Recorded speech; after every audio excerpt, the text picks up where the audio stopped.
You picture me like this. Spear in hand, top of the food chain. Wrong way round, friend. For most of my history, I was the food. And here's how we know. There's a skull in South Africa about 2 million years old. A child. And the marks around the eye sockets match the talons of a very large bird. Something picked that child up and carried them off. So let me walk you through the list of things that used to eat me. It gets worse as it goes, and the last one is going to bother you. Cats, hyenas, crocodiles, snakes, and yes, birds. And then I'll tell you what actually saved us. Because it wasn't the spear. It wasn't strength, and it wasn't even fire. Not entirely. It was something a lot stranger than that. Start with the caves in South Africa. They're full of bones. And for a long time, people assumed those were our rubbish heaps. Our kills, our leftovers, our home. They weren't. Leopards drag their kills up into trees to keep them away from hyenas. And those trees grow over cave openings. The bones drop straight through the gap. So those caves aren't our dining room, they're a leopard's. And we're not sitting at the table. We're on it. There's a skull from those caves with 2 neat holes in the back of it. Line them up with a leopard's lower canines. And they fit perfectly. That isn't a mystery anyone needs to solve. That's a leopard, carrying a person by the head. So every time you picture me as the terror of the grasslands, remember the fossils mostly show me being eaten. Now let's go through the menu properly. Big cats first. And there were more of them than you'd like. Saber-tooths. Giant cheetahs. Lions bigger than the ones you've got now. And they hunt at night. Which is a problem because my night vision is genuinely terrible. Then hyenas. And forget the idea that they only scavenge. They hunt, and they hunt in coordinated groups. And their jaws crush bone. Some of the caves we've dug up were hyena dens, with us in the leftovers. Crocodiles. Because here's the thing about water. I have to go to it. Every single day. And so does everything that wants to eat me. There are early human fossils with crocodile bite marks on the feet. And this one comes with something genuinely strange. Why do so many people find snakes frightening without ever having met one? Because primates and snakes have been having this argument for a very long time. There's real research suggesting primate brains are unusually fast at spotting snake shapes. Millions of years of being eaten leaves a mark. And then the birds. Which sounds funny until you look up. Large eagles take monkeys the size of a small child. And they still do it today. That 2-million-year-old skull I mentioned? Talon damage around the eye sockets. The same pattern eagles leave now. Now I should be fair with you, that reading is the leading one, not a certainty. People still argue about it. But the pattern matches. And it isn't the only case like it. So the obvious question is why we were such a soft target. And the honest answer is that on paper, I am a terrible animal. No claws. No fangs worth the name and jaws too weak to matter. Thin skin, with nothing on it to stop anything. I can't climb the way a monkey can. And I can't outrun almost anything with 4 legs. And I stand upright, which makes me very easy to spot from a very long way off. But the worst part is the dark. Most of the things hunting me see better at night than I do. So every night, for most of my history, I was the blind one in the room. And then there's the babies. A baby monkey clings to its mother and holds on. Mine can't. Mine is helpless for years.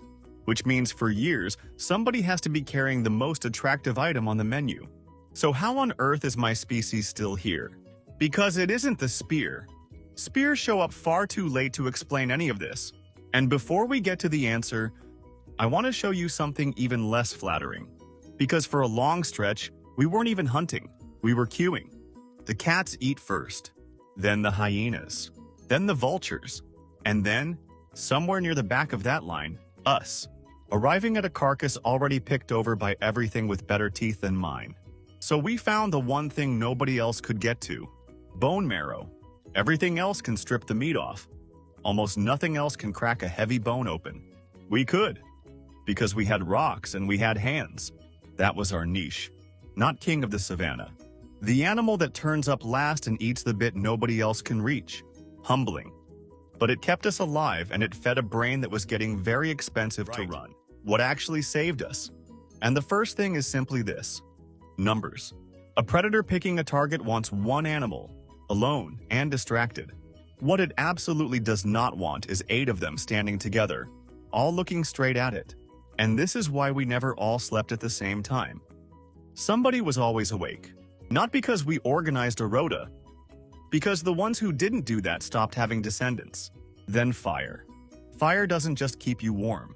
It draws a line on the ground that most animals will not cross. And it means the dark stops belonging to them automatically. And then the one nobody expects. Throwing. You are genuinely the best throwing animal on this planet. Nothing else comes close. A chimpanzee is far stronger than you and still throws like it has never done it before. Your shoulder, your wrist, your waist, all of it built to store energy and snap it forward. Which means a group of us can hurt something dangerous from a distance where we're perfectly safe. Suddenly eating me costs a predator an eye, or a leg, or its life, and that is the actual trick. We never became the scariest animal out here. We became the one that simply isn't worth the trouble. And then, eventually, it flipped. Slowly. Because it turns out the same body that can't sprint is astonishingly good at not stopping. Most animals out here cool down by panting. And they can't pant and gallop at the same time. I sweat. Which means on a hot day I can just keep going. And keep going. Until the thing I'm following overheats and simply has to stop. That's persistence hunting. No claws needed. No great strength needed. Just legs, sweat, patience, and a group that can coordinate. And notice the pattern, because it's the same one as before. It only works if there are several of us. The weapons came later. Better spears, better points, better traps, and by the time all of that arrives, we've already stopped being prey. The weapons didn't make us dangerous. They just made us efficient. So here's what I want you to sit with. Every single thing that got me off the menu was something I could only do with other people. One of me is a slow, soft, half-blind animal carrying a helpless baby. 8 of me, awakened shifts, with fire and a pile of rocks and the patience to walk something to death, is a problem no leopard on Earth wants. You've been told the story of human survival as a story about weapons. It isn't. Not really. It's a story about the fact that we are the most cooperative animal that has ever existed, and that this was never a nice extra. It was the entire strategy. We never beat the things that hunted us. We just stopped being catchable, together. Now, if life out here was that dangerous, you've probably got a number in your head for how long I lasted. 30, right? Cavemen died at 30. That number is real, and it is one of the most misleading things anybody has ever taught you about me. I explain exactly why in the next one. It's on the screen right now. Go on, I'll be there.